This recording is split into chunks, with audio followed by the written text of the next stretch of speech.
हर महादेव। आज एक important notification हमारे सामने है जो कि इसरो से है और बहुत बड़ी खबर है इसमें कि इसरो से जो साइंटिस्ट बनना चाहते हैं, जो वैज्ञानिक बनना चाहते हैं, जो भारत के लिए कुछ करना चाहते हैं, आज उनको सब कुछ करने का मौका यहाँ पे मिलेगा। आप अच्छे से जाके तैयारी जो कर रहे हैं उसको और अच्छे से तैयारी करिए और इसरो में अपने जॉब को, एक पोस्ट को सेलेक्ट कर लीजिए। जो भी आपको पोस्ट पाना है उसके लिए जी जान लगा के मेहनत करना शुरू कर दीजिए। चलिए मैं आपको दिखाता हूं क्या क्या इसमें पोस्ट है, क्या लास्ट डेट है, कब फॉर्म निकला है, कब इसका लास्ट डेट है, क्या क्या इसकी आहर्ता है, शैक्षिक आहर्ता क्या है, उन सब सारी चीजों के बारे में मैं बताऊंगा आपको। चलिए स्टार्ट करते हैं। पहले देखिए, पहले तो ये दिनांक 29/4 को रिलीज किया गया है। आज है 30 तारीख। ना ना ना, आज 30 नहीं, आज 1 हो गया है। ठीक, 30 को मैंने वीडियो बनाया, वो 1 तारीख में चला गया। अभी मैं रात के हो रहा है 2:22 हो रहा है, उस टाइम वीडियो रिकॉर्ड कर रहा हूं। 29/4/2025 की विज्ञापन संख्या इसरो ICRB, ठीक है, EMC 2025, वही सेम चीज इंग्लिश में लिखा हुआ है। अंतरिक्ष विभाग भारत सरकार, department of space government of India, Indian space research organisation ISRO, Indian Indian Indian space research organisation ISRO, ISRO केंद्रीकृत भर्ती board ICRB, Indian centralised recruitment board, ठीक, इलेक्ट्रॉनिक की यांत्रिक एवं कंप्यूटर विज्ञान में BE BTech अथवा समकक्ष डिग्री के साथ वैज्ञानिक अभियंता AC मतलब SC की भर्ती। कंप्लीट वीडियो देखिए आप और इसको समझिए क्या है। मैं आपको ये बताना चाहूंगा कि ये जो है भारतीय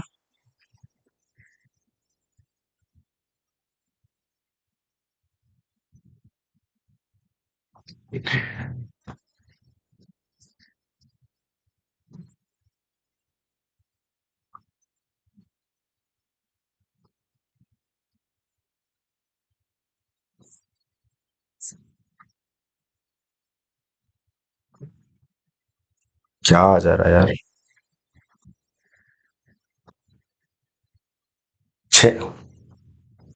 पता नहीं क्या आ जा रहा है।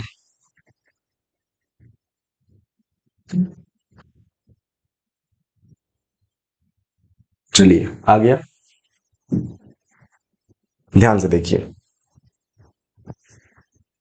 भारतीय अंतरिक्ष अनुसंधान संगठन अंतरिक्ष विभाग के केंद्र यूनिट बड़े पैमाने पर समाज के लाभ के लिए अंतरिक्ष अनुप्रयोग, अंतरिक्ष विज्ञान एवं प्रौद्योगिकी के विकास में तथा प्रमोचन यानों एवं संचार सुदूर संवेदन उपग्रहों के डिजाइन और निर्माण करने के बाद उन्हें प्रमोचित करने में आत्मनिर्भरता प्राप्त करके क्षमता का विकास करते हुए राष्ट्र की सेवा के लिए अनुसंधान और विकास गतिविधियों में संलग्न है। देखिए इसमें साफ साफ बोला गया भैया कि आप जो हैं देश हित में काम करने के लिए, देश को आगे विकसित करने के लिए आप चीजों को डेवलप करेंगे, यानों को डेवलप करेंगे, जो रॉकेट हैं, जो हमारे इंसेट हैं उनको आप करेंगे, विमानों को करेंगे प्रमोचित, मतलब जो इंसेट है उनको ऊपर तक ले जाने के लिए करेंगे। बहुत सारे चीजों में आप शोध एंड रिसर्च करने वाले हैं। तो चलिए आगे देखते हैं कि और भी चीजें क्या क्या है इसमें। भारत के माननीय प्रधानमंत्री के विजन एवं निर्देशों के अनुरूप मिशन मोड में भर्ती प्रक्रिया में तेजी लाने के लिए इसरो में वैज्ञानिक अभियंता SC के रिक्त पदों पर एक भाग गेट स्कोर के आधार पर और शेष रिक्तियों को लिखित परीक्षा के आधार पर भरा जाएगा। जो भी टेक किए हुए हैं उनको क्या चाहिए, गेट का स्कोर चाहिए एक भर्तियों के लिए, एक भाग गेट के लिए, दूसरा भाग जो है लिखित परीक्षा के लिए एलिजिबल है। तीसरा क्या है, इसरो के संगठक केंद्रों में वेतन मैट्रिक के स्तर 10 में वैज्ञानिक या अभियंता SC समूह का राजपत्रित पद की निम्नलिखित रिक्तियों हेतु प्रतिभावान स्नातकों से गेट स्कोर के आधार पर निम्नानुसार ऑनलाइन आवेदन आमंत्रित किए जाते हैं। समझ में आ रहा है? चलिए आगे कौन कौन से पोस्ट हैं उसके बारे में बात करते हैं। देखिए,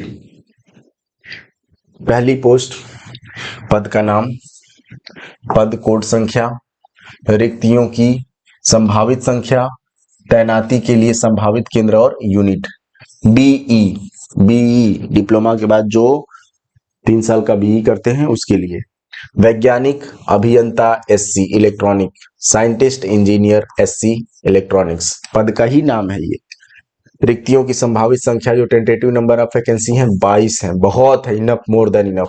तैनाती के लिए संभावित यूनिट एंड केंद्र क्या है, क्या यहाँ पे आपका हो सकता है HSFC एवं URSC बेंगलुरु में हो सकता है आपका, HSFC URSC बेंगलुरु, ठीक। NRSC हैदराबाद में हो सकता है, SAC अहमदाबाद में हो सकता है, SDSC SHAR तिरुवनंतपुरम, या फिर VSSC कहां पे, तिरुवनंतपुरम में हो सकता है, ठीक है।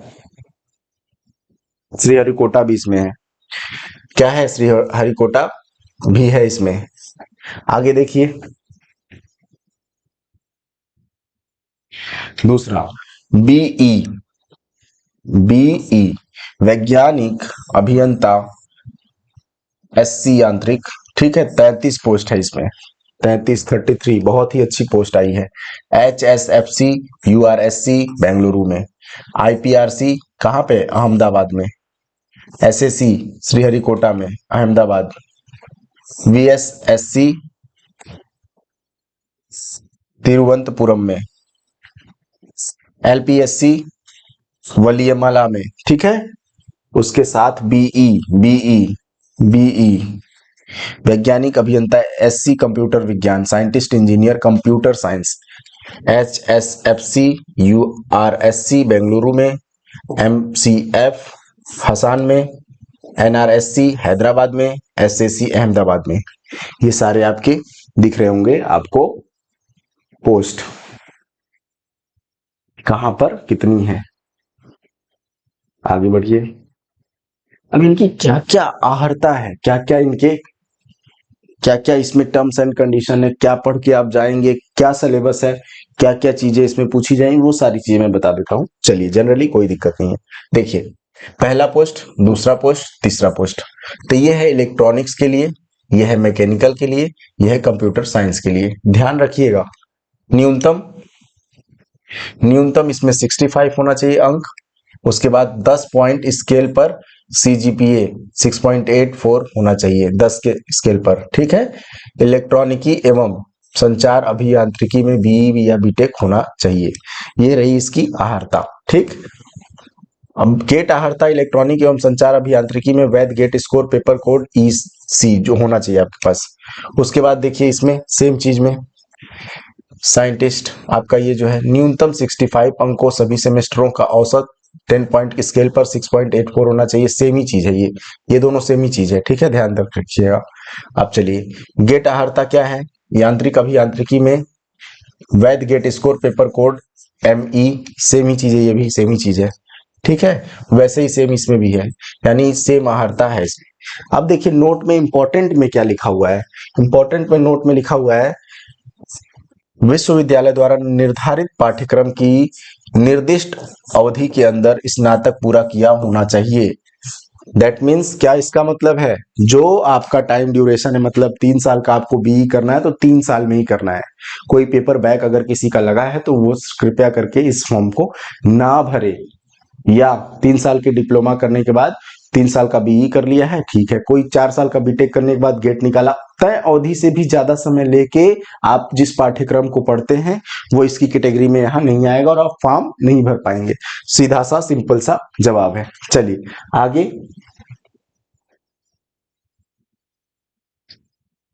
उपयुक्त विषयों उपयुक्त विषयों के अंतर्गत स्वीकार्य बीई बीटेक संबंध विषयों का उल्लेख FAQ में किया गया है, FAQs में किया गया है।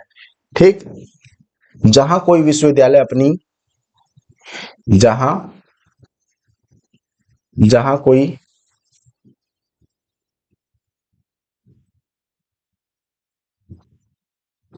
जहां कोई विश्वविद्यालय अपनी उपाधि प्रमाण पत्र या समेकित अंक तालिका में CGPA और अंकों की प्रतिशतता दोनों को दर्शाता है, तब कम से कम एक मानदंड CGPA या प्रतिशत अंक जो इसरो के पात्रता मानदंडों को पूरा करना चाहिए।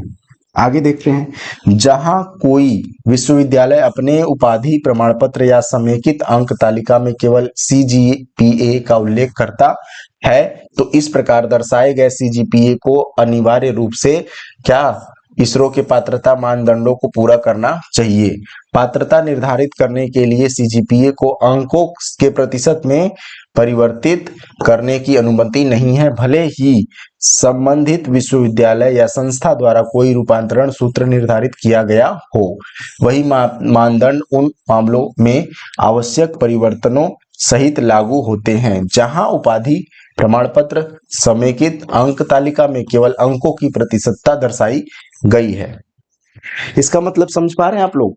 नहीं समझ पा रहे हैं? मैं बता रहा हूं, मैं ये बता रहा हूं कि इसमें जो किया गया है, जो उल्लेखित चीजों को बताया गया है कि आपका जो भी स्कूल का मानक कैटेगरिया हो उससे इसको कोई फर्क नहीं पड़ता, जो इसने निर्धारित कर दिया मानक चीजों को उसके हिसाब से ही आपको अगर मानक आप परिपूर्ण पाए जाते हैं तो आपका क्या होगा, आपका जो यहाँ इस जॉब के लिए एलिजिबल माने जाएंगे। ठीक है, आगे चलिए, वही सेम चीज है, वहां पे देख लीजिए जो था वही यहाँ पे दिखा देते हैं। क में क्या लिखा हुआ है, जहां वही क ख उसी के है पार्ट है, क ख ग जो भी इसी के पार्ट है। जहां द्विसमेकित उपाधि प्रमाण पत्र में स्नातक और स्नातकोत्तर के लिए CGPA प्रतिशत का अलग अलग उल्लेख किया गया है, वहां स्नातक स्तर के लिए CGPA प्रतिशतता की मान्यता की गई है। अलग अलग स्कूलों में अलग अलग, ठीक है, वही यूनिवर्सिटी में जहां अध्ययन के लिए पूरे पाठ्यक्रम के लिए लागू एक समान CGPA प्रतिशतता को ही केवल द्विसमेकित उपाधि प्रमाण पत्र में दर्शाया गया, वहां अध्यक्ष अध्ययन के लिए पूरे पाठ्यक्रम के लिए लागू समेकित उपाधि प्रमाण पत्र में दर्शाई अंतिम CGPA प्रतिशतता को ही पात्रता निर्धारित के लिए माना जाएगा। चलिए, कोई मतलब नहीं है इसका, फिर भी मैं बता दे रहा हूं ताकि आपको ये ना लगे कि मैं आपको कुछ भी छोड़ देता हूं। जहां कोई विश्वविद्यालय अपने द्वि समेकित डिग्री प्रमाण पत्रों में कोई CGPA प्रतिशत निर्धारित नहीं करता है, वहां संपूर्ण अध्ययन पाठ्यक्रम के लिए यथा लागू अंतिम समेकित अंक पत्र के अनुसार संचयी CGPA प्रतिशत को अर्हता तय करने के लिए माना जाएगा। ठीक है, आगे देखिए,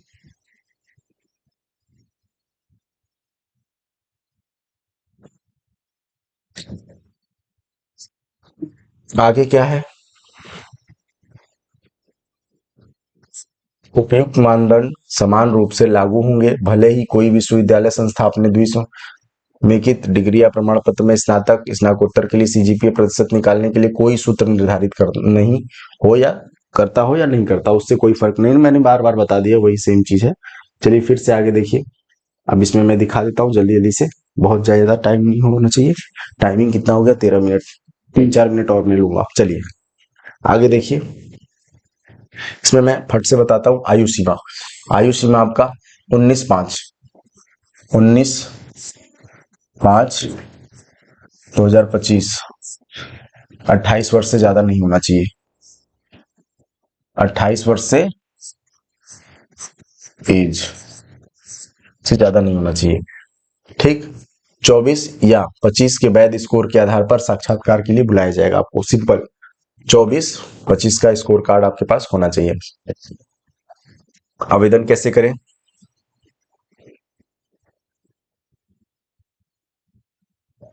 आवेदन कैसे करें, आवेदन के लिए आपको 19/5 तक ही करना है, 19/5 तक ही लास्ट डेट है। कब से है, 29/4/2025 से 29/4/2025 से 19 5/2025 लास्ट डेट। ठीक है, इसके अंदर आप भर लीजिए। उसके बाद रजिस्ट्रेशन भी आप कहाँ करेंगे, रजिस्ट्रेशन कर सकते हैं इसी के अंदर। आगे देखिए, अनापत्ति प्रमाण पत्र भी आपको देना पड़ेगा।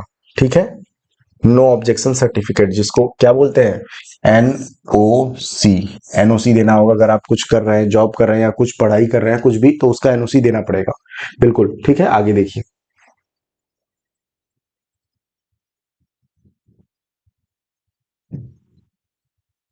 आवेदन शुल्क क्या है, बहुत कम है। आवेदन शुल्क बहुत कम है, मात्र 250 रुपया।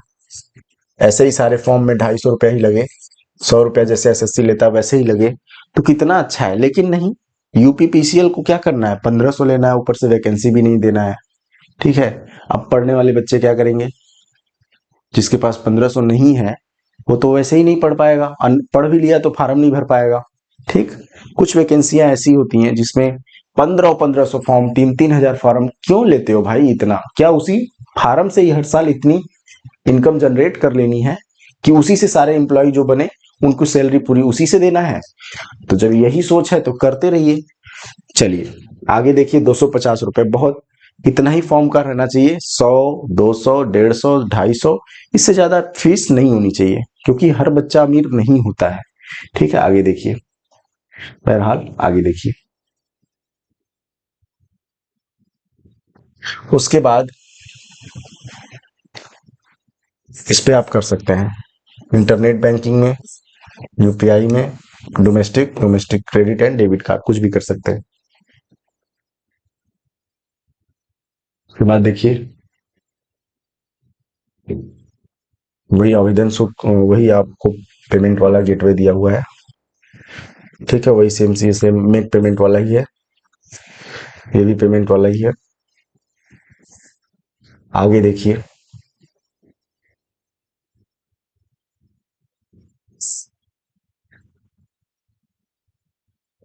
ये क्या लिखा हुआ है,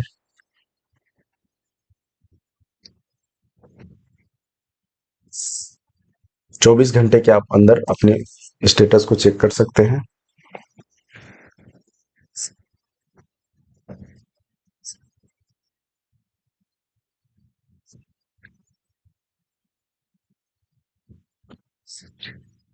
क्या क्या लगेगा,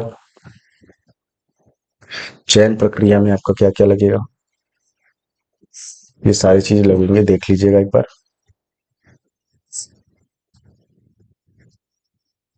चयन प्रक्रिया में क्या होगा, अभ्यर्थियों का मूल्यांकन निम्नलिखित विशेषताओं के आधार पर किया जाएगा। तकनीकी शैक्षिक 40 अंक का होगा, 40 अंक का। 40 अंक टेक्निकल, विशेष विशेषज्ञता जो होगी तकनीकी में क्षेत्र में संबंधित, वो जागरूकता 20 अंक। 20 अंक संचार कौशल, 20 अंक। 10 अंक बोधगम्यता, कुल मिला के 50 और 40, 90। और 10 अंक शैक्षिक उपलब्धियां, 10 अंक और भी है, ये भी जोड़ लीजिए, कुल मिला के 100 क्वेश्चन रहेंगे। सारी चीजों को बताया गया है यहाँ पे। अब इंग्लिश में भी देख लीजिएगा, इंग्लिश में भी बताया गया है, देख लीजिएगा। आगे देखिए, वेतन एवं भत्ते कितने होंगे ये भी देख लीजिए, तो बहुत जरूरी है ना, क्योंकि आप लोग तो इसी के लिए पढ़ाई करते हैं। चलिए, 56,100 रुपए, 56,100 रुपए, ये आपका प्राइमरी वेतन होगा स्टार्टिंग का। ठीक है, आगे देखिए, वृत्तिक उन्नयन, ये भी आपको मिलेगा। अन्य शर्तें क्या क्या हैं देख लीजिएगा, बहुत ज्यादा कुछ शर्तें नहीं है, जैसे सारे फॉर्म के होते हैं वैसे ही है। ठीक है,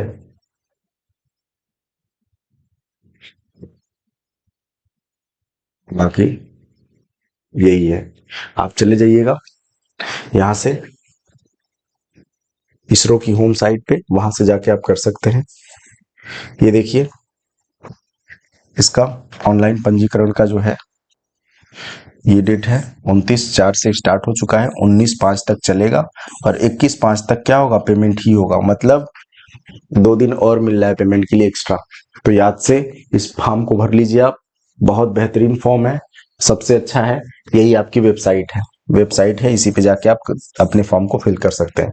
क्या है, www.isro.gov.in।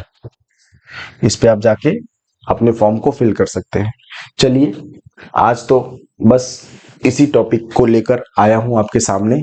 फिर मिलते हैं और कुछ नए टॉपिक के साथ। तब तक के लिए ब्रिजवा काशी को एक बार लाइक, शेयर एंड सब्सक्राइब कर लें। अगर आपको लगता हो कि जेन्युइन चीजें आपको यहाँ मिलती हैं, इंफॉर्मेटिव चीजें मिलती हैं, हाँ वो अलग चीजें, मैं बहुत रिलैक्स माइंड पढ़ाता हूँ, क्योंकि ऑफलाइन क्लासेस मैंने पढ़ाया है, तो इसलिए मुझे आदत है धीरे धीरे पढ़ाने की। वो यूट्यूब वाली रफ्तार पकड़ के नहीं भागता मैं। क्यों? क्योंकि वो कुछ समझ ही नहीं आना है, पल्ले ही नहीं आना, आया गया। अगर आपको स्पीड में देखना है तो 2x करके देख लीजिए, मैं आराम से पढ़ाऊंगा, आप 2x करके देख सकते हैं। फिर मिलते हैं नए वीडियो में, नए कुछ पैटर्न्स या नए कुछ एग्जाम के पॉइंट ऑफ से, एग्जाम के जितने भी एग्जाम अभी आ रहे हैं उनके नोटिफिकेशन के साथ, या फिर श्री SM राम शकुंतलम सेवा समिति NGO के साथ, या फिर ब्रिजवा काशी के साथ, ये सारी चीजों के साथ मिलते रहेंगे आपसे। तब तक के लिए अभी अलविदा लेते हैं, मिलते हैं नए वीडियो में। जय हिंद, जय भारत।